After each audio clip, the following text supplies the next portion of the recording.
loading up the hearse, throw it in reverse. Come from the church of the Marvel Universe. Bodies getting stuffed in the bags. Hey ho, everybody! Welcome to the Cryptcast. Hey ho. I'm Mike. Hey ho, I'm Brian. We are coming to you from inside the Comic Crypt in Town, New Jersey. And Happy New Year! It's the first podcast of the new year for us. Hope your holidays went well. Hope your new year went okay. Hope you didn't get smashed and throw up everywhere. Too old for that shit. Me too. I don't know if they were fun days. I had fun. None of that was fun, though. Not a big... No, you gotta just become an obligation. What do you mean? The holidays is like, more racing around, more obligations to do shit and see people. And Sure. I had the benefit of sitting on my ass and staying home and not having to see too many people, so it was quite casual and relaxing. I just relaxed hanging out at family's place. Nothing lots crazy. of tea was drank. Ooh, that's nice. Yeah. I have to actually go buy more tea. I'm out of tea. I did get a little magnetic like glass teapot thing, which is nice. cool. That's cool. My only thing, it's very cool because you put like the loose tea up top and it has a little magnet lock, so you brew it in a little thing and you put your hot water up there. And then you hit the magnet lock, and it lets it drain out, leaving the tea behind into the thing. Oh, that's very cool. The catch, yeah.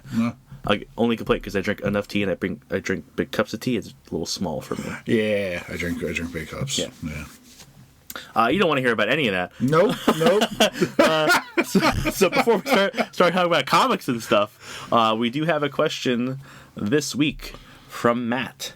From superhero comics to indie stories, there are many iconic series and story arcs to recommend to readers.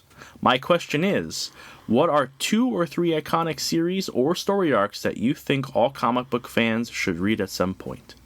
Essentially, what are your top recs for people? Like best of the best. Who's going first? Because I got to read the question ahead of time. I have a little list that I wrote. Well, you only said 2 or 3, right? You have a laundry list. I just kind of wrote shit that popped into my head. That's this, and this. Okay. I don't want to toot our own horns, but basically any of the Batman stories that we've reviewed here already. So Year One and Long Halloween and Killing Joke. I think those are that's fundamentals of Batman. Yeah, that's I want to get into Batman. It's this specifically then. Yeah. So those 100%. If you want to be real sad, Mouse. Oh my god. We haven't done that here yet. I don't want to do it. But Mouse, definitely. We say it all the time. Invincible is one of the best things. Invincible would be one of my top recommendations as well. And that's a long haul kind of read because you got 142 issues. 44. Is it 44? Yeah, 144. I believe that's a bigger take than it's a bigger picking take. Up a trade. It's a bigger take, but it's done, so you can do it and not have to worry about oh god, catching up. Mm-hmm. Because if I'm gonna steer anyone for the sake of just classic superhero wholesomeness and the iconicness of the perfect hero, it's Amazing Spider-Man or it's Invincible. Sure. And Invincible's contained and you can finish it, and Amazing Spider-Man, if you like it, you can go forever. Mm-hmm. Be disappointed 80% of the time. But if somebody was into what are if they ask me what the makeups of the truest, goodest superheroes are, it's going to be Mark Grayson and Peter Parker. Always. Mm-hmm. Always. Mm-hmm. Given that I threw down some examples, do you have anything that pops in your head? See, again, it's the motivation too. Where do you want to go with your comic reading? Like I said, Invincible and Spider-Man, if you want the examples of iconic superheroes, the selfless do-gooders. If you want to get into Batman, like we said, there's places to start there. I usually try to fuck with people, to be honest, because I try to look at people that, don't know comics well and give them shit that's, expertly written, that's going to give you a gut punch and feelings and emotion that you probably aren't necessarily expecting. Identity Crisis is always one of my most recommended because it is an emotional roller coaster with the death of Tim Drake's dad and shit like that. There are scenes in that book that are just hard to, it makes it hard to swallow. You're just like, oh, god damn. Sure. For that matter, Joe the Barbarian, we always toot that horn. Mm-hmm. We just reviewed it. Did that one come out yet? Is it coming out soon? Yep, no, it came out already. Yeah. Mm-hmm. We gush over that book, but it's an emotional gut punch. It's like, oh my god, like, do the thing. You yell at the book like it's almost like a horror movie. Mm-hmm. Mm-hmm. So it depends on what you're getting in for and what you're looking for. It would, my recommendations would go in different ways. Sure. But those are top picks for me. Yeah. I would also throw in Sandman as a series, another longer haul deal, but really good read overall. Yeah, I mean, if, again, do you not mind the long haul? Do you not mind some, like, very interpretive takes on pantheons and sure, but look, it's all subjective. Something we think is the best thing ever, someone could think is absolute garbage, right? We both like Sandman, but like I can see where people would be like, the Sandman was the most pompous windbag shit I've ever read. Oh, we haven't got to that. My last recommendation, I think. Yeah, but like what I'm saying is like what you think is like required, like fuck what everyone else thinks. Like if you like what you think is like required stuff, like and these are like top things that pop in my head, Yeah. Watchmen. I know you're not a fan. Hell no. I know you haven't like read through the whole thing. No, I hate it. Tried reading it twice, didn't like it either time. We'll get to it eventually here. I regret it, and know that when you pull Watchmen out of your ass, I am revenge striking you with Crisis on Infinite Earths. Okay, that's fine. No, it'll be the two most back-to-back painful weeks of book review. Like, we will hate each other. We'll be fighting in this. Like, you made me read that shit. I'll turn the mic down a little bit. We can get a little more. No, I meant during the week in the store. Like you fucking about me only on chapter 2, you asshole. Despite your dislike Watchmen, I think holds a place for a reason. Like people talk about it because it's superhero deconstruction, right? It takes that like, what if superheroes were real, and it did it first, and it turns out that shitty people, yes, and they wouldn't be heroes. 100%, yeah. I don't need that in my books. Yeah, it's fine. I need a hero. I don't want my comics to resemble real life. Outside of that, everything's kind of up for grabs. Of course, there's going to be shit that, like, obviously we're not going to think of on such a short term here, but there's so much good stuff. So much good stuff, and we've learned about new stuff just by doing this. Mm-hmm. Like, I don't need 100,000 followers. Like, this has been beneficial to me, just coming together every other week and be like, what do you like in indie-wise? What do you like in beat on the superhero trope? Because, it gets stagnant for us. We've been reading it a bunch of years. Like, these are the things we'd like to see change. These are the, character development. Like, like that last issue of Age of Revelation, the finale, where Scott and Logan hug after. It's like, oh, look! Jean's still out in space. They can be friends. Look at this. Yeah. We'll use it as a transition. Hopefully, they answer your question, Matt. All right. So on obviously this. All right. Let's talk about that. What are we talking about here? Age of Revelation finale. That was last week. Last week, yep. McKay and Stegman. Mm-hmm. Yeah, it's over. The good guys lose. Right. Overall, better than I thought it was ever going to be. You know what I really like about it? Honestly, they lose. Yeah. Revelation pulls off his thing. They're a collective hive mind. They turn into a one-world entity. They're kind of like Ego. It's Revelation, the living planet. Yep. Because you always go, well, what happened to Bishop's future? And what happened to Cable's future? And what happened to the Age of Apocalypse? Well, you know what happened to the Age of Revelation. He won. Yeah, there's a finality to it. There's a finality to it, which is kind of nice. Mm-hmm. Definitely a positive, because it never happens. Everything's always left so open-ended. Mm-hmm. That was my big takeaway. I was like, oh, you finished it. Mm-hmm. It's not open-ended forever. Good job, everybody. Yeah. Good job. We can revisit the Age of Apocalypse, and we could revisit 1,000 alternate futures, but we don't have to ever revisit again? This shit! It's over! Hey, it's still Doug. Okay. They should do a one-shot 2 years from now. That's just Ego and Revelation just banging into each other in outer space. Just smash. That's funny. Yeah, like I said, I think... do I think it needed to happen? Absolutely not. But it was a better read overall than I thought it was going to be. Okay, so... and nothing sucked. You know what I mean? Everything was just like, all right, this is all right. Yeah, it's all right. Yeah. And little things, right? So prior to this, I was reading the X books and liking them. I wasn't excited about them, but I liked them. Nothing going on. Was like, oh boy, I can't wait to get back to that after Revelation. Yeah. But now that it's over, and in that finale, we find out that when they port present day Cyclops and Beast's minds into the future versions of themselves, and you're like, okay, now Age of Revelation, Scott and Beast are actually timeline Scott and Beast. And then in the finale, they get sent back. What a twist. Right? But you find out that Beast isn't our Beast. Yeah. He was sent back to another body. There's another Beast out there. Right. Well, we have evil Krakoan Beast, right? Who disappeared after his fight with Wolverine. Yep. Like, swam out of that submarine. Yeah, there was a nuke went off, everyone, he's dead. And then everyone who reads comics goes, he didn't die on panel, he's not dead. And Right. You have something like this happen. But in this week's issue, no, not in this week's issue of X-Men, in the finale, I think, he's not in a Beast body. He's in one of the... I haven't read this issue, but doesn't happen in this because he comes... it comes back in this issue, right? Because this is where Scott kicks the shit out of everybody? Yes. Yeah, it happens in this issue, right? This issue was wonderful. Yeah. This week's issue of X-Men 23,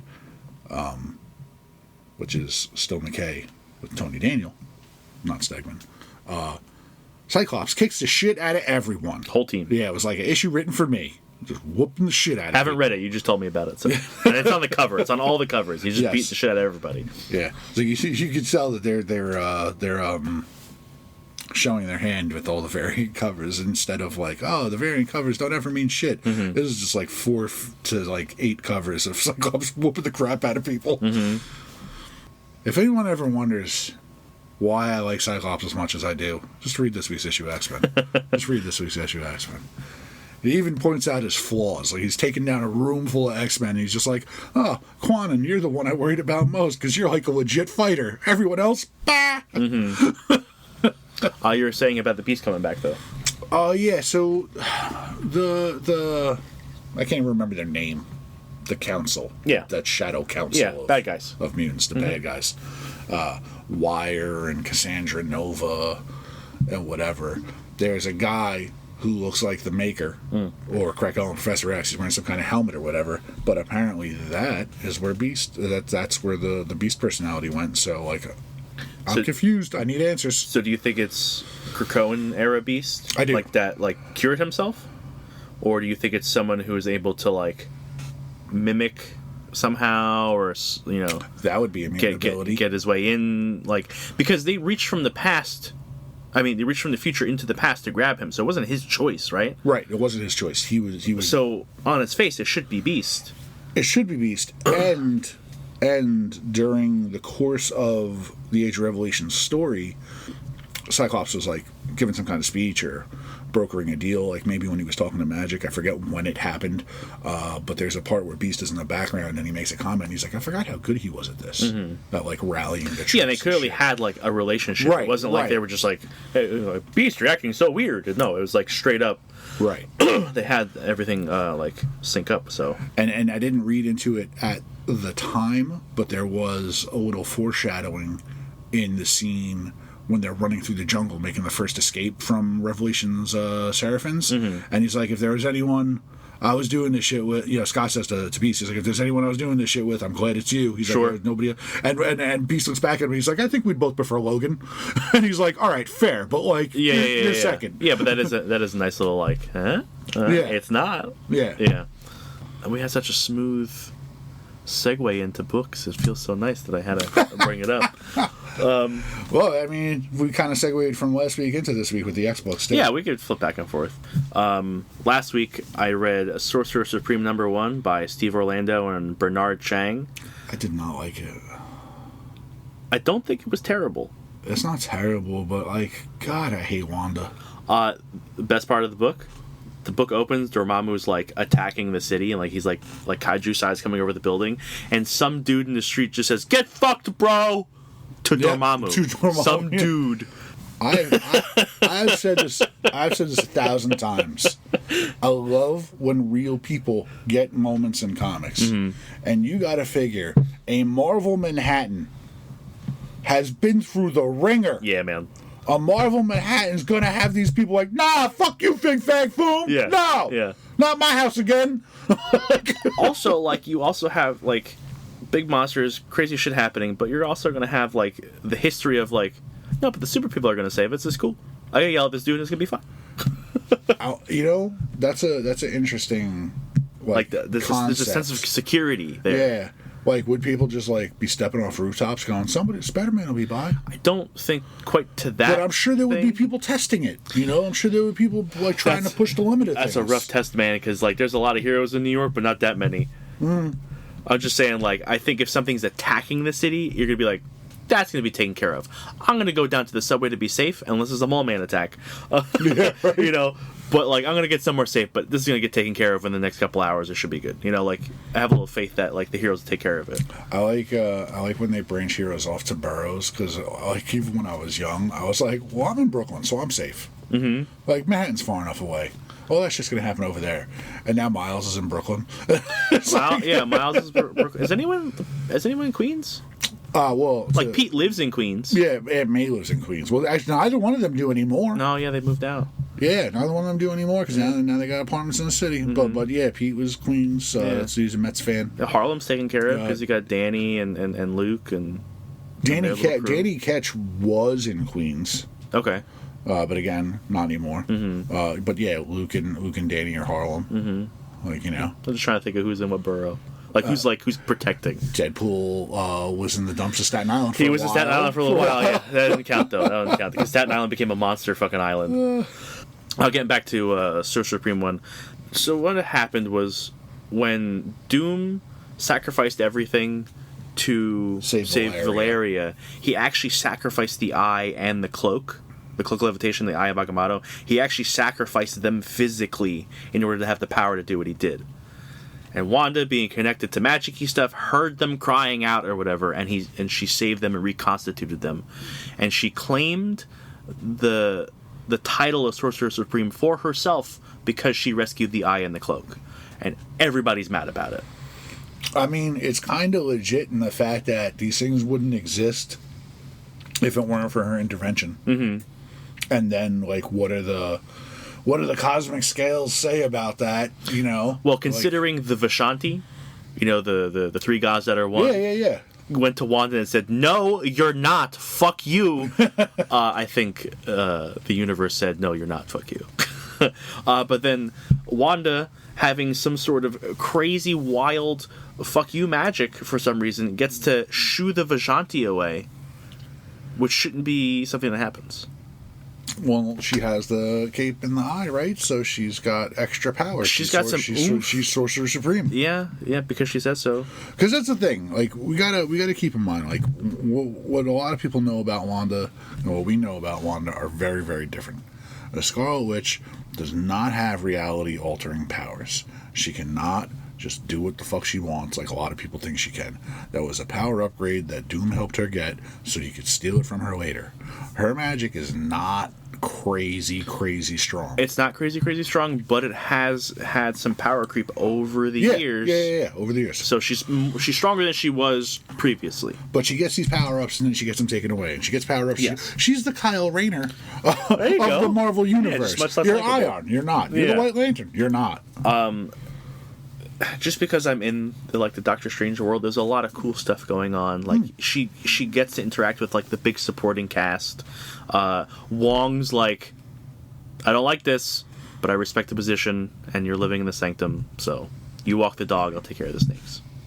Because there's a dog and there's a snake and there's a librarian. There's a lot of extra Doctor Strange characters. If you don't know, the snakes are great. But that's fun about Wong too. Yeah, is that, like, Wong's dutiful.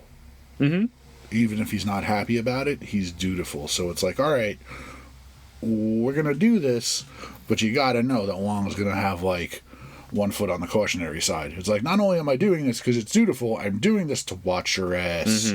Like, you know, like, I have grown to love Wong as a supporting character. I don't even like Doctor Strange. I like Wong. Wong is good.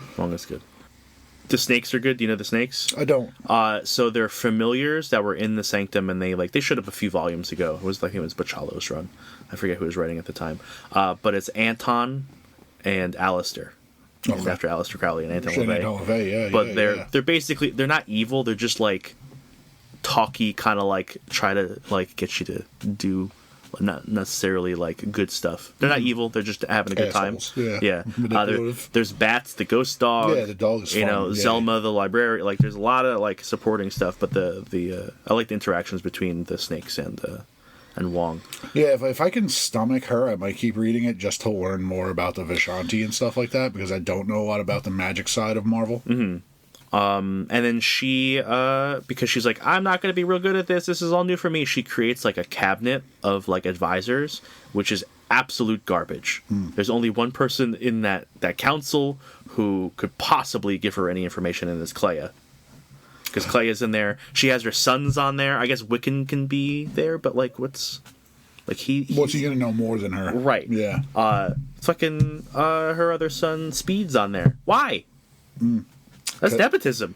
He's a magical entity. Yeah. He is a creation of magic. And apparently, which I did not know, he has had a much worse life than Billy has. Oh yeah, I didn't know that. I didn't know, because it was mentioned that like he went through the ringer apparently, like growing up. Well, and Billy kind of had it all right. Well, if you remember how they were introduced, Billy was introduced into the Young Avengers right away. Speed wasn't introduced. Yeah, he wasn't much later. So maybe in that absence. Yeah. I'm curious of what Billy's past looks like. Yeah. And then she has Chthon, like the demon, right, for council as well, and it's kind of like keep your enemies close.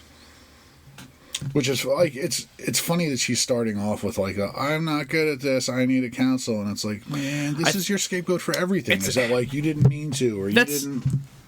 It wasn't. It's not. I'm not good at this. I think it's to have some accountability. Well, that's because she said Doctor Strange did stuff unilaterally, Doom stuff did stuff unilaterally. Like, there needs to be like checks on decision making, and I think she's coming at it with a decent idea. That's a decent idea. It's just the council itself. Yeah. The makeup was garbage, right? Because your kids are going to support you, and right. Like, it should be Clea, it should be Brother Voodoo, it should be other higher level magic users. And there's that new chick, Amethyst, the new magic user. She's one of the newer kids that she was teaching earlier. Like, there should be like people who are going to push back on you on that council. Yeah, because like if you turn the clocks all the way back to House of M. And you go, oh, it's Quicksilver's fault because Quicksilver was telling Wanda to do it all. And it's like, Wanda doesn't have any decision-making skills? There's no backbone? She can't tell Pietro no? I mean, if you want to go back to that, she was just like out of her fucking mind at the time, so. Sure, which is like cautionary to let her have that amount of power ever again because she could be out of her mind. I mean, she's way more stable now as a person. I know, I just don't like that she gets scapegoats to be like, oh, it wasn't me. Doom gave me that power. The power made me go crazy. He did it, and under the influence of that power, Pietro told me to do things, and I just did it. Come on, man. Yeah, but she's paid her due to a point. Like, it's never going to make up for it, but she's tried to like reconcile. Have some personal accountability. As a read, it wasn't terrible. There's some stuff in there I like. There's some stuff I don't. So we'll see how it goes in the future. I'm in it for now. Okay. Just to see where it goes. Just to learn more. Yeah. And because, like, again, the past couple weeks have been pretty slim, I only have a few things to go over. So I'm going to hit one more from last week and let you finish up whatever you have from last week, and we can go to this week. Okay. Ultimate Endgame #1 by Denise Camp, Terry and Rachel Dotson, and Jonas Scharf. Scharf. It was okay. It was a little bit of a lackluster kind of start to something like that. It did some weird stuff.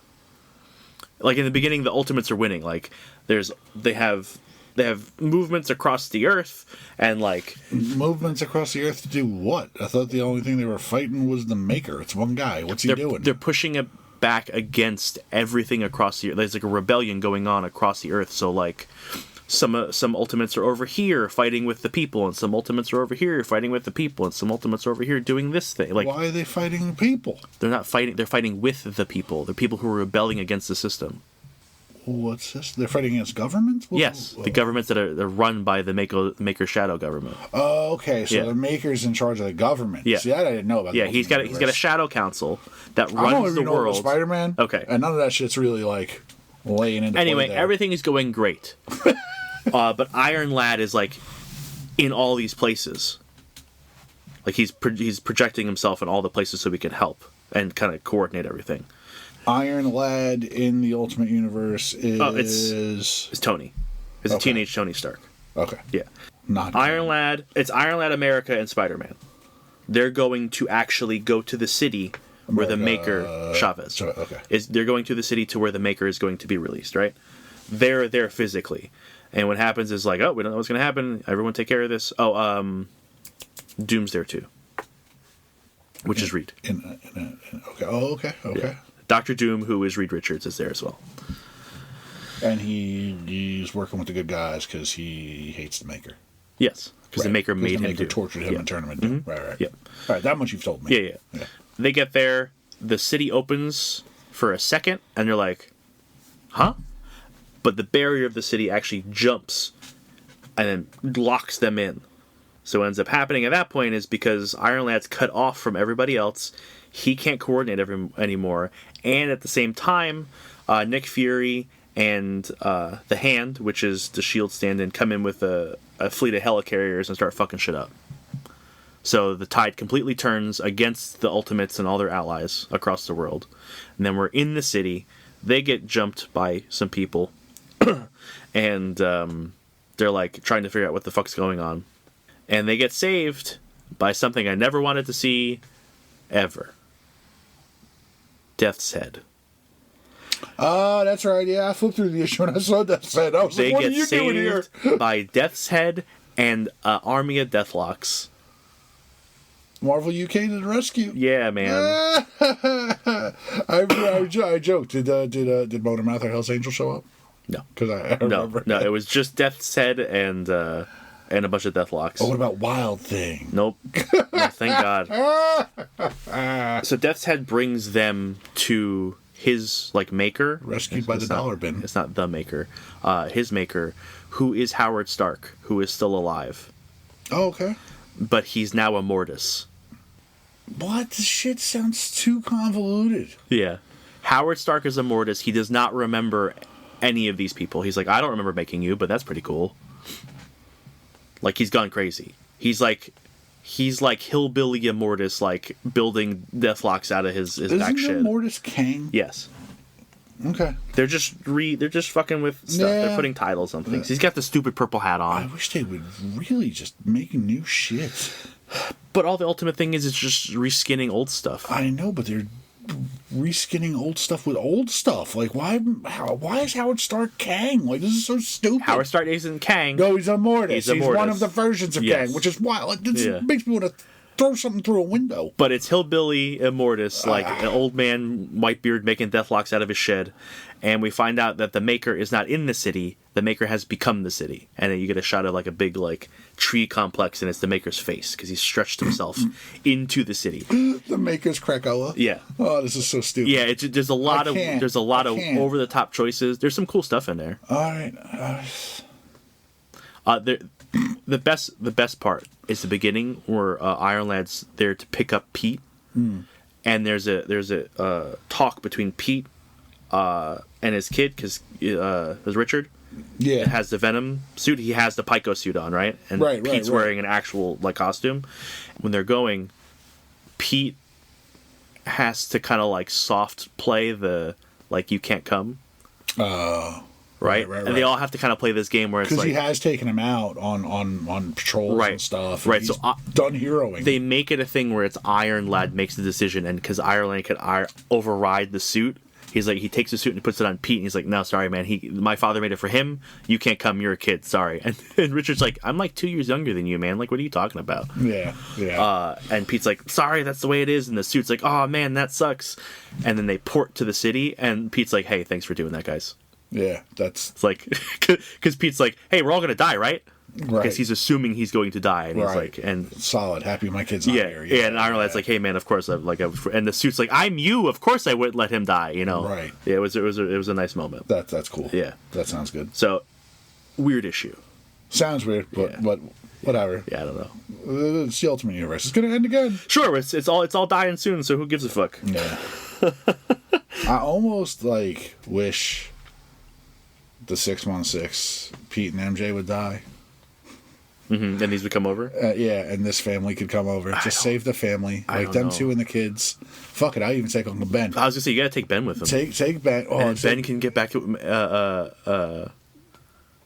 May. Aunt May. Yeah, No, May will have a heart attack and die as soon as she sees him. Oh, Ben. May dies immediately, and then we have Ben last forever, and that'd be that's. I mean, Ben's the better character. That would make me happy. Mm-hmm. Well, yeah, Ben has been fleshed out in this arc really, really well.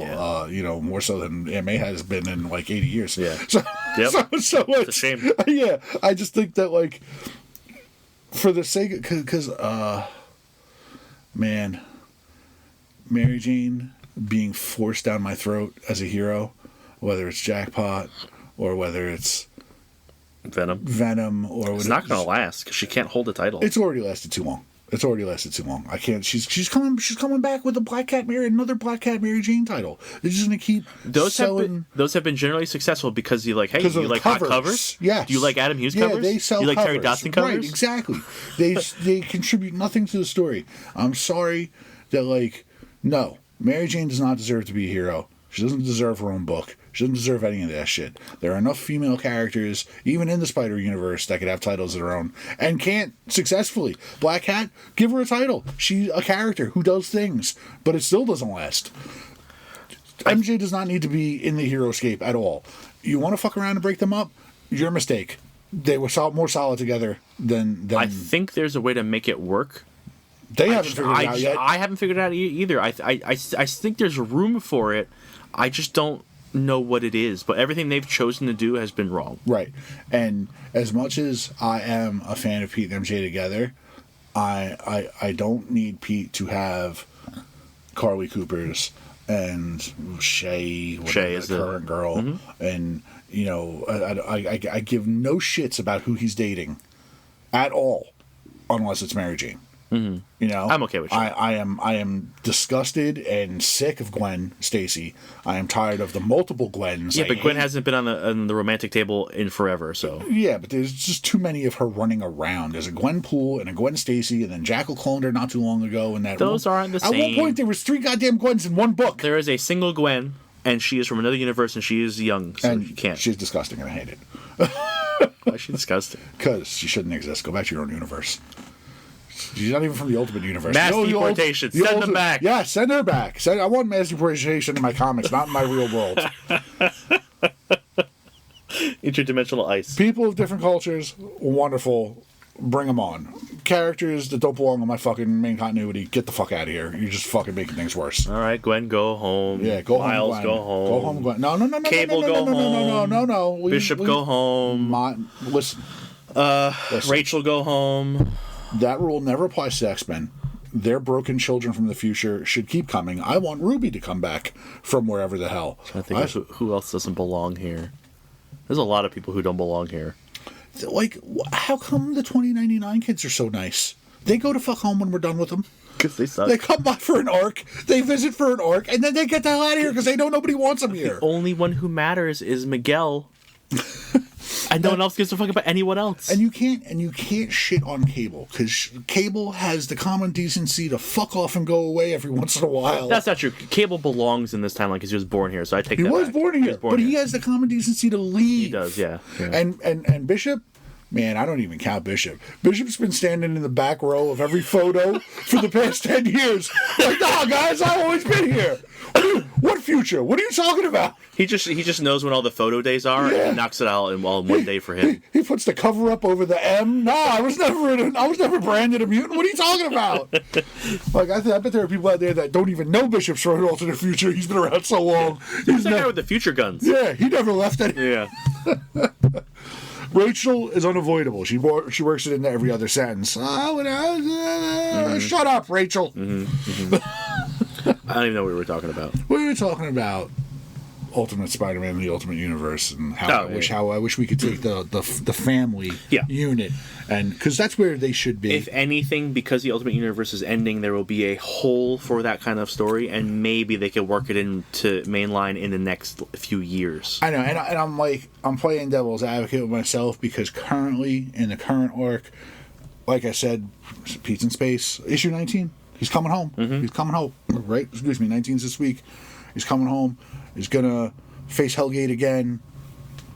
He's coming home with his alien girlfriend. I love that he's making time with his alien girl. It's fantastic because she's huge. She's like a She-Hulk. Yep. And, it's such a weird comparison. Like he gets his ass kicked by Hellgate in this issue, and she is literally like cradling him, and it's like, this is great. This is so great. Like this is what Pete needs. He needs a big, strong woman to comfort him. Yeah. You know. But that I miss that. I miss the finally, like I waited so long when I was younger for the outing to MJ, just like that classic cover of Lois pulling the glasses off of Clark. It's a big deal. It's a big deal, and the MJ with Pete in the reveal and being the support blanket for him coming home after getting his ass kicked, and like the newspaper smearing him, and he gets to come home to her, and that's his prize, And it was the same thing with Superman and Lois. Like, finally, Superman got to be with Lois. He revealed the identity and earned her trust and did the thing. And look, it was decades later, and they're still together, and they're married, and they're wholesome, and it's the way they're supposed to be. And now they have a kid. Like, if Superman can have a kid, what the fuck can't Spider-Man have a kid? Because Spider-Man has to be 21. But he's not. I know. But he's not. They walk the age back to do a reset, and he's immediately dealing with... We've had this conversation so many times. Yeah, but, the de-aging is so irrelevant. Yes. Did you put him back in school? No. You de-aged him in no way. In no way. He's still working. He works in a lab. He's doing these different job prospects. You didn't de-age him. Yeah. You did it for the sake of dating. Yeah, I guess. If MJ's going to be off the table, give him anybody. And I think Shay's good enough for me because at least she's not willing to take the shit, Nah, give me the alien girl. I'll take the alien girl. I want the awkwardness of him taking her out on town in Manhattan, going to a date, nice to eat at a restaurant. She doesn't know fucking table manners and shit. Like, give me the antics. Yeah. Don't give me a normal girl. If you're going to lose the structure of a normal relationship, give me the weird shit. Now how about this? Because the thoughts that never actually crossed my mind. What if he actually accidentally knocked one of them up? Who?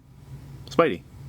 Shay, the alien lady. Let him knock up the alien girl then, please. I'm just saying, like, he just like has a baby. It's not him and MJ. He's just like, oh, I got a kid now. He does. He has Itsy Bitsy. He has Itsy Bitsy. That doesn't count. That's like weird DNA shit. She's in the continuity. They brought her over. She's running around. Yeah, but she wasn't like born. She was made. She was like constructed. Yeah, she's a test tube baby. Yeah, but still, it's I'm part saying, like, Deadpool, give him like a real baby.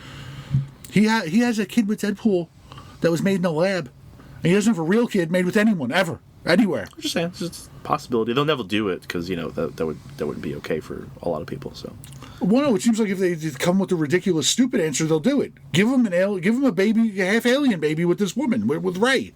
Give him a baby with Ray, and you can throw her into outer space, and she'll come home and visit Dad like once every other year. Sure. It'd just be the stupid thing that you could play on. Space Spider. Yeah, one of the things on the alien ship with Spider-Man right now, in addition to Ray and Rocket, is another stupid symbiote. Mm-hmm. They're everywhere.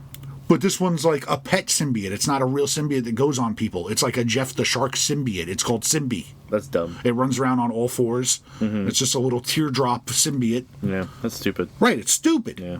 Just like Jeff the Shark is stupid. I can get behind Jeff the Shark. I can't. I can't get behind cutesy if you're not going to make it cool. It's a gimmick that like worked over time. It's something that became popular over time. It wasn't like oh my god, Jeff the Shark. It's like, oh, okay, he was there. Right, but it's a gimmick and it's stupid. Like whatever. It was a monster thing. He popped up like with when he popped up in like West Coast Avengers or some shit. Mm-hmm. But he's involved with like Shikla and all the like the monsters and stuff. Right. Why was he in West Coast Avengers? Why is he hanging out with Kate Bishop and Pizza Dog? I don't know why he showed up or where he came. Half of Marvel Comics is just throw up vomit characters that don't belong together. Which is better than DC, who is just the same 5 over and over again doing the same thing. Well, I don't know. At least I'll see if 5 stay consistent in who they are. Ugh. No thanks. What else you got? From last week? Anytime. From anytime? Yeah, because this week's they got blurred. We have the stupid grubby privilege of taking our books home when they get shipped to us. Don't tell anybody. They're not supposed to know. And they They're going to arrest us. The comic police are gonna come get us. Well, last week we had Teenage Mutant Ninja Turtles Battle Nexus #1, and this week we get #2. Was it that? No. Yeah. They were not a week apart. No? No. No? Has Battle Nexus 1 been out that long? Yeah. Yeah. No, I read them both this week. Okay. I read them both. That works for me. I don't give a shit. Yeah. It's just another take on that cosmic arena fight thing that they've brought up in previous volumes and incarnations and whatever. Only They went, hey, DC's doing it. yeah, basically. And you know, first issue is Abduction, second issue is Round 1, and it's Leo versus Shredder. And when they pull Shredder out of his whatever timeline or whatever, and he shows up in black and white newsprint, so it's like OG original That Shredder. doesn't make any sense. For us, it makes sense. Sure, right, yeah. In real life, you go, why is that dude black and white? Why is he covered in fucking newsprint dots? And they're kind of having the conversation, like they're not like pointing out the physical like differences, but they're like they know it's like you're not our Shredder. Like we don't know who you are. You know, and he's like, that's right, you don't know who I am. Like you guys are soft. Like the guys I fought were way hardcore. You guys Your name is Oroku Saki, and he's going, whoa! How'd you know? Well, yeah, actually there was a moment like that? yes, yeah. That's great. They're like, we know who you are, you know, and he you know, he's like the sons of Hamato in any incarnation are crap. He's like, I will say that the covers for those are cool because you're just taking different generations of turtles, Yeah. and then making them just fight each other on cover. So it's cool. I think the #2 had movie turtles going against Mutant Mayhem most recent Turtles movie. And it's just cool seeing the art styles up against each other. yeah, it was fun because it's just throwaway stories, Sure. You know, and it's like, I think where like the Turtles win in everything is like, oh, you guys have fun banter and dialogue. Like you guys are just like shit talkers, like amongst each other, amongst your bad guys. Like it's generally just a barrage of insults. It was fun. I enjoyed it. I'm reading the main title, and these turtles are the main title turtles. Yeah, they have to, Good, right? because they addressed Donnie being gone Crazy. for a while and crazy, and Leo is taken out of the tournament. Shredder wins, Okay. and it's seemingly to the death. So the other three are kind of like, "Oh fuck! Like what? Like we got to find him." And they're like, "Oh, we don't know if you find him." And they're like, "What?" Like they're very kind of bugged out right now. Okay. And they're talking to a mystery turtle in a jail cell. Which, like, I'm like, if you turn out to be Leo, I'm just gonna be pissed. Like, you better not be. You be someone. You better be Jenka or whatever your name is. I don't know what else is from last week. Just I read pick issue 2. a thing to talk about. It's like, I read issue 2 of that Ferocious book. Luke Pachowski and Emmanuel Ikolani. Okay. I love it. I think it's really, really good. I think it's got Bug War vibes, and That's some high praise. yeah, it's super cool. The first issue, the kids' town gets ransacked By demon people, right? by demon people. He finds the one in the water still alive, and he doesn't say anything. He just like kind of freaks out and runs, and that's the one that shows up and kills the town or whatever. So he wants like revenge, and she basically keeps him as a pet. Well, that's cute. Yeah, and she's, you know, at one point she's like bent over drinking out of a lake or a river, and he tries to attack her from behind, and she just like reaches up behind her and grabs the sword or the axe, and she's like, nah. She's like, I'll train you. One day you can kill me, but not today. So she's training him to be like a Yeah. Is this how like those entities are made? What do you mean? Like, do they take humans and make them into like more of them, or are they like? There's been no lore given to them at all yet. It's like, hey, I reached an age now. I want to have a child, so they'd like steal a human and like turn them into like crazy warrior demon people. No, she said that she should have killed him, but like she wanted to take pity on him since he was just a child and was gonna like leave him there. But she was just like, oh, what's the point in leaving you there if your whole town is gone? Like, there's no one there to care for you. So like, I'll just take you and train you to teach you how to fight, and then maybe one day you can kill me when I get old and feeble, and you can have your revenge. Okay. And until then, you'll serve my purposes. Okay, sure. I mean, basically, he's a slave. Not as cool, but all right. Issue 3 of Gunpowder Prophets came out. That book just gets better and better with every issue. Sweet. Yeah. They're getting chased by the cult because they kidnapped the daughter or the mother hired them to kidnap the daughter. They're held up in a prison, and now they're in a prison surrounded by zombie bikers because they killed all the bikers. And the guy's like, "Oh, what happened to all the bikers that you killed on the road?" And they're like, "What do you mean? They're all on the road." And they're like, "Oh, I sent my deputies out there, and there are no bodies." And they're like, "Oh shit." And then they hear all the bikers outside the prison. And the sheriff's cool because the sheriff's written like a guy who like is a real sheriff. They're like, "You better let us out of your cells." He's like, why don't you just sit where the hell you are? He's like, "I'm going to go out and see what's going on." And he goes out and he starts talking shit to the bikers. And then like the bikers are like, at first it's kind of like, "Just give us the men, give us 2 guys and we'll take off." And he's like, "Yeah, I don't think I'm going to do that. So those guys are responsible for killing all of you." And then like parts are falling off, and he's like, "Yeah." He's like, "I'm gonna go back in there now." He goes back in, and the one big guy, I forget his name, but the one big guy who's just like the murder monster, and he's like, "Yeah," he's like, "You can let me out now." And he's like, "Yeah, I think I'm gonna let you out now." That's fun. Yeah, that sounds like a good time. Yeah, Man Cave just killing it. Just fucking love their books. Eat Your Young's up to number 5. That's that like Highlander family thing. So good. It's just the books. It's a bloodbath. It's just murdering family members. Remember how I told you how they introduce family members and give them like titles? Yeah. Like this one's a superhero, and this one's the assassin, and this one's this, and this one's that. There is a sociopath, like there is a homicidal murderer, and the dad had confronted him years ago and like beat the shit out of him. Like he was like gonna rape someone or attack someone. The dad's like, "No, you don't do that with our name and our powers." Like, well, like you don't know. And he beat his skull off his shoulders. Like he beat his head into like pudding. And they're like, "They're still gonna take you to a morgue and you're gonna heal and they won't know what the fuck happened, but they're gonna throw you in a cell." And he was in jail for like 10 years. He's like, I was healing or 5 years. He's like, it took me every bit of 5 years to heal from that beating. He's like, and I still feel it and it still hurts. So he currently has the daughter that was kidnapped in the first issue. He's like, I'm gonna kill you and then I'm gonna kill her. He's like, but I might kill her first to make you watch. He's like, I might leave pieces for her. So there's another faction of family members that kind of teamed up, a couple of brothers and a sister, and this guy's like, I don't remember what his title was, but he's like a Viking-esque motherfucker. He's just this jacked, big, redded beard guy, and he shows up at the warehouse. They leak it. He's like, leak it to him, because he'll show up and he'll kill Dad first. And he shows up, and him and the dad are in like the warehouse, like on the ground floor, and the dad at first is kind of like, "Yeah, well, doesn't have to go like this." He's like, "I'll give you your taste, like, once I get the little girl back." He's like, "Once I get my daughter back," he's like, I'll give you your go." He's like, you deserve your go. And he's like, "Yeah." He's like, "I think I'll take my go now," because the son is just like, "Nah." He's like, "I think I'll kill you now while you're distracted and things are going on, and then I can take the spot as the top dog."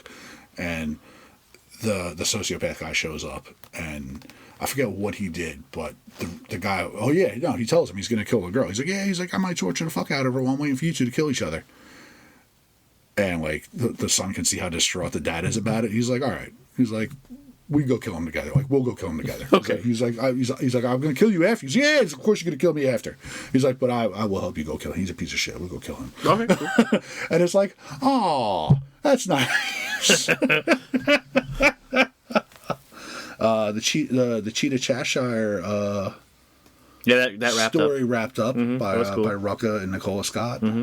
That was awesome. What a good 6-issue mini for a bunch of characters that like. Yeah, no one gives a shit about at all. Yeah, I'm like, you had a whole bunch of A-listers on the outskirts of this story. You had the Justice League, and then for the last 2 issues, you had Black Adam and Solomon Grundy, and like all those villains show up. But for the most part, you have Cheshire, who's like C. Yeah, I'd say C. C-list character. Yeah, C-D list. Yeah. And Cheetah's B. Yeah, B at best. B at best, right? I know she's like a A-list Wonder Woman villain, but overall the universe like B-list. So to have a C-lister and a B-lister take a team of kids, take a team of like basically unknowns except for Clarion, right? And even then, that's even the Justice League was going, "Who the fuck was that?" Yeah. Which is crazy because Clarion is such a powerful character. Yeah. You know, it's like you should know who Clarion the Witch Boy is. You should know about Tikal. Like you should know about these things. And the thing about it too, it was a cool bait and switch. It was a cool heist thing. It was like, oh, we're going for this, but really going for that. That was just our cover because fuck that. You know, it was a cool turnaround. I like what they did. Yeah, it was fun, and I didn't see it coming. Me neither. I didn't see it coming. I knew that there was ulterior motive for Cheetah. And I thought that Cheetah was gonna fuck Cheshire. I thought she was gonna double cross, but it wasn't. It was just we have layers to the plan, and we're not gonna tell Cheshire everybody. was in on it, but not the rest of the team was, because the rest of the team thought they got screwed out of the power the power bank. Yeah, power bank, and and that's the power bank that has all the powers stored in it of the superheroes that's left over from absolute power, and the whole plan of breaking onto the watchtower, which was very methodical. It was very cool in the steps and how they got around everybody, and having purposely known that the Justice League would track them back to the double cross, right? There's the double cross, and there's the Justice League showing up at the double cross so they can sneak away without the power bank because they got what they wanted. Yep, it was brilliant. Yeah, and just for Minerva, for Cheetah to be able to kill the god that had control over her, so now she's free. Yeah, ultimately this is just to help Cheetah get rid of the curse from the god that she was attached to. And the god, and the curse was awful. It made her eat human flesh. It made her more of an animal that had to do things she didn't want to do. So now she is she's human effectively. Is she human or is she the god? She might be the god. god. She kills him. Does she have his powers? I think she does. Now she is not a cat. She is a very beautiful woman with cat spots. She's got shiny cat spots, so she might be a god now. Yeah, that's what I'm saying. She might have just upgraded her list to A-level villain status with this stuff, and that's a cool upgrade. When you look at Cheetah overall, because there's 2 Cheetahs in continuity. Yeah. The first one, which I don't know if it was Minerva, Barbara something. It's Barbara Ann. I think Barbara Ann is the original. Right. I'm not positive. But that was just a woman in a costume. Mm-hmm. That was just a woman in a cowl and a costume. Mm-hmm. No powers. Just she was mad because Wonder Woman was prettier than her. Yeah. But these are the motives that you had back in the 40s and shit. Right. So to see her, I always liked her as the cat person. I like her as a cat person. I like her as a cat person. Mm-hmm. Who knows where this evolution takes her? I will miss the cat aesthetic if it's gone, but I wouldn't mind if as she fights she can she can cat out like a werewolf almost. Yeah. I have Absolute Batman Ark M special #1 by Scott Snyder and Frank Thierry, and art by Joshua Hickston. It is literally just the history of how Arkham Asylum started, and Amadeus Arkham, his backstory and how he found it, and then we get a Joker origin in it, and then we get some character intros. What kind of Joker origin do we get in it? Because in the last Joker issue, we got that whole facade of an origin. That was the best origin they had. So you get something that seems very much like a Joker in there in the late 1800s, where Arkham has a patient that he calls Jack Doe because they don't know who he is, and he just revels in killing people. He laughs, he's smiling all the time, he's having a good time doing it. And you're like, oh, that's the Joker. Is he related to what we got in 15? No, because that's not the Joker. There's a bait and switch in the issue that I'm not going to say because I'd rather everyone go read it. So issue 15's not the Joker? For Batman? Yeah. No, it is. So this guy that you get in the Arkham thing's not the Joker? No, the Joker is in it. I'm just not going to tell you who it is. So they tell you who it is? Yeah. Because in issue 15, they had that lineage of whatever the family name was. Jack. It was a family, Jack Grimm. Right. Yeah, Jack Grimm, and then there was speculation that all the descendants of Jack Grimm, it was the same guy. Right. Yeah. Mm-hmm. So this isn't Jack Grimm. This is a different Joker. No, it's Jack Grimm. Oh, it is Jack Grimm. Yeah. Okay. Yeah. But they tell you who he is. Besides. No, he shows up in the story. Oh, all right. Yeah. There's no extra. No, there's no extra info. Okay. It's just that he has an affiliation with Arkham in some capacity. And I'm saying that you have someone who looks very much like the Joker, who could or could not be, and there's a little twist in there. It's very interesting. Okay. It was oh, they got me. Cool. Hot issue, a lot of internet buzz. Well, because you get intro of you see Deathstroke for the first time, and then you see a bunch of file folders in Arkham, and the names are Kirk Langstrom, Pamela Isley, Hugo Strange, Jonathan Crane, Basil Carlo, and Jervis Titch. Okay. And then you see at least 2 of them get released, being Poison Ivy and Man-Bat, going to take care of Batman. Didn't we see Man-Bat's skeleton? We did see a Man-Bat skeleton the first time he went into Ark M. Okay. It's one of the first things you see. So maybe they perfected it. I don't know. I guess. In the first issue of Absolute Batman, you get the whole poker table of characters thrown at you at once. Mm-hmm. So this must be like a thing that they're doing instead of like a slow trickle. It's fucking Scott Snyder. He doesn't know how to trickle anything. Everything's gas only up to 11. Fucking dump it all out at once. It's like a James Gunn DC movie. Blah, it's all here. Yeah. It gets a little tiring. Yeah, well, sounds like a bit much, but whatever. Yeah. Yeah, so it's just a lot of stuff going on in the issue. The only other thing I have is something real weird. Well, weird can be fun. It's one of those things where, like, I had a lot of fun reading it. I don't know if it's actually good. I mean, I have a lot of books like that where it's like, I'm not going to recommend this to people, but I like the hell out of it. It's called Hank Howard, Pizza Detective, The Two Hollywoods, by Robert Venditti and David Latham. I have so many questions. Oh, fucking Latham. He's only doing art. He's not writing it. Okay, good. So, first... It's alien pizzas from space! First, the book is newsprint. Like, it's newsprint paper and it's in black and white. And just having a book with that feel... I don't like black and white, but I do like newsprint. It was just like, whoa, this is amazing. Like, I haven't had that in a book in so long. It just felt very good. The book itself is absolutely fucking ridiculous. I mean, it would have to be. What do you think it's about? Just by the Hank Howard Pizza Detective. What do you think it's about? I have no idea. Was he investigating pizza joints? You're not far off. What could the pizza joints be doing that he would be investigating them? Are they serving people? They can't, like, it couldn't be something like that, because why would all pizza places be doing that? No, you gotta tell me. I don't know. It's even more ridiculous than that. He is not a detective who is, like, solving mysteries and happens to be dealing with He's a pizza who's a detective. No, that'd be way too ridiculous. He is a pizza-specific detective. What does that mean? I only do crimes that involve Sicilian. So the story is framed as a very serious, like, hard-boiled detective noir, where he's a guy who solves and investigates pizza-related mysteries.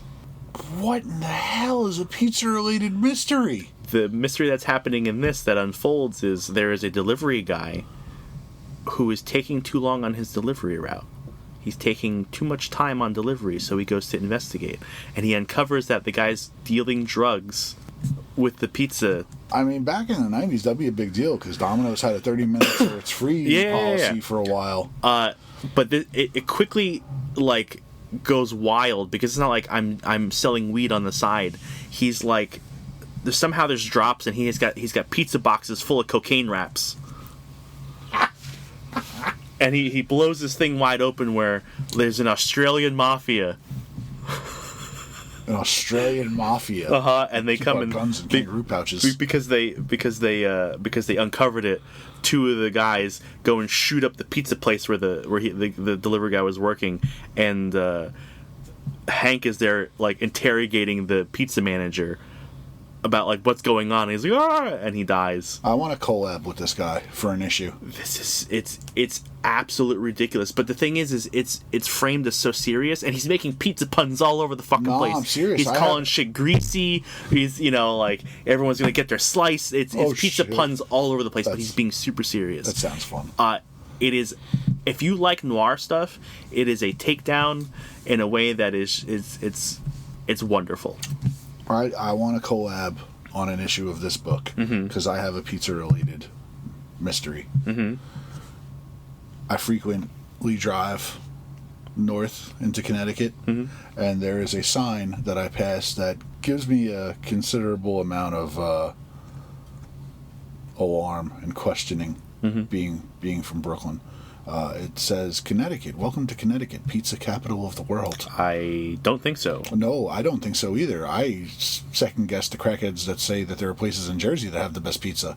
It is New York, specifically Brooklyn. And that's not biased. That's just concentration of Italians. I mean, biased just because I'm from New Jersey, but Sure. like we live in a place where I can walk to at least 3 different pizzerias, probably more.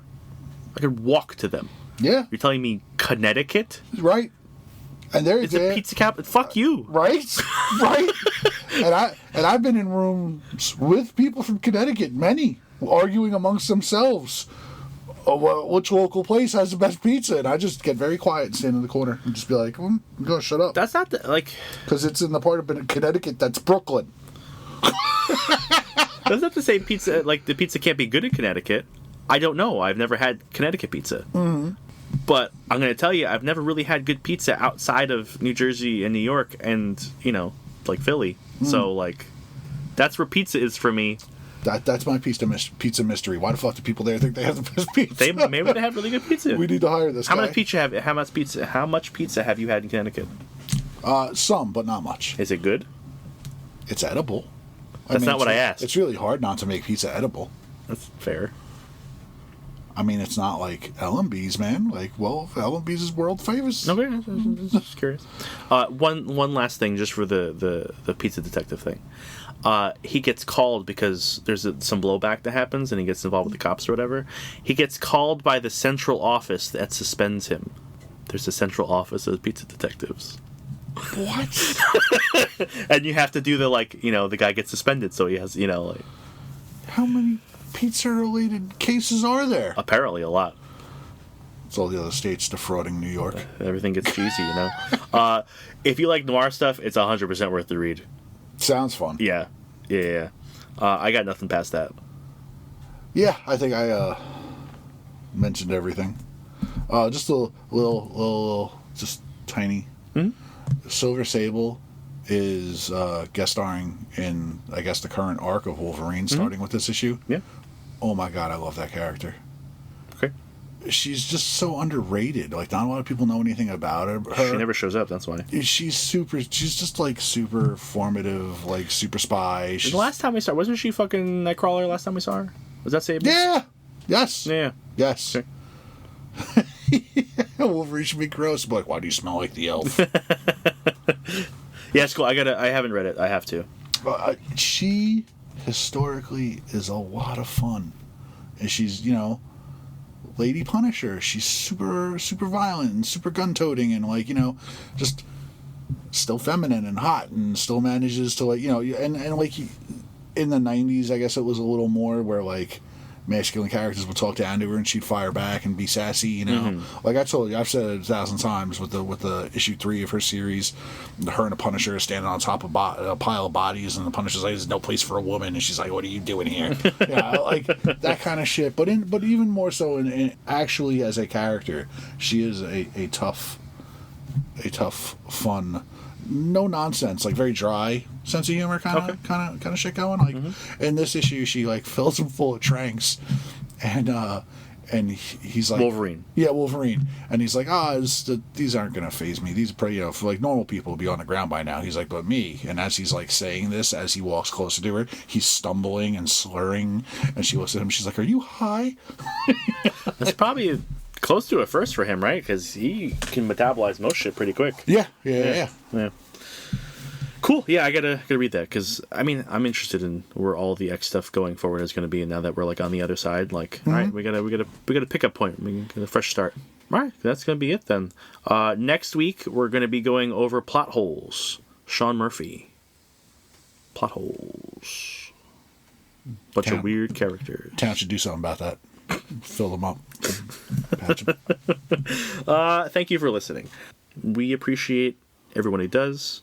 The fact that people are still listening at all is amazing to us. So it feels very good. I just want to thank you. I know we say thank you every time, but like seriously, thank you. Especially coming in a new year, it feels nice to have people who are listening to us ramble about bullshit for an hour or so.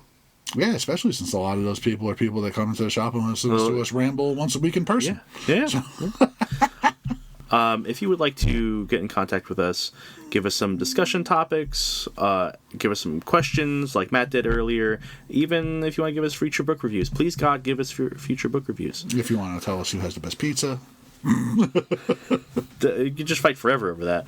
You could do that at thecomiccryptcast@gmail.com. Even criticism. Tell them what we're doing right. Tell them what we're doing wrong. Whatever you got. You can, just because I haven't said it in a while, you can follow us on YouTube. If you search at the Cryptcast NJ, you will find us there. And you can follow the store on Instagram and Facebook. Links for those are going to be in the show notes. So you can see all the cool stuff that comes through the store as it does. Trades, toys, that sort of thing. Go read your books.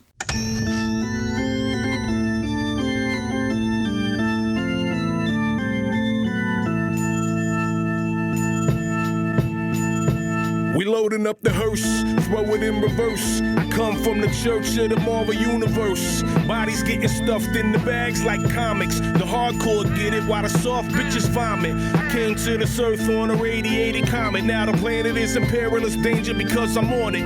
Fly super villain with the superpowers in me. Got the red issues and all my shit is minty. Body like Ben Grimm, suckers I be beating down. Look around and we be found chilling out in Eatontown. I be at the comic crypt stacking up the kryptonite. Doomsday and Superman every time I grip the mic. Dark Phoenix overloading, supernova, sunspot exploding. I'm the Punisher reloading Bobby Drake when he's frozen. Storm forming ominous clouds over the ocean. Working with Professor X to master my emotion. Have you posing in the box whether you know it or not. I'll easily bag your bitch like Logan did to Scott. Mr. Sinister plots when I administer shots to clone gene from a genes. Then this shit'll get hot like Inferno. Burn slow, humans are ash. God loves man kills in the days of future past. Now I'm working on a science lesson. Me and Brian Stratton, a rat in a cage who can't stop buying X-Men. Like a flower that blooms in the spring. You were beauty, you were everything.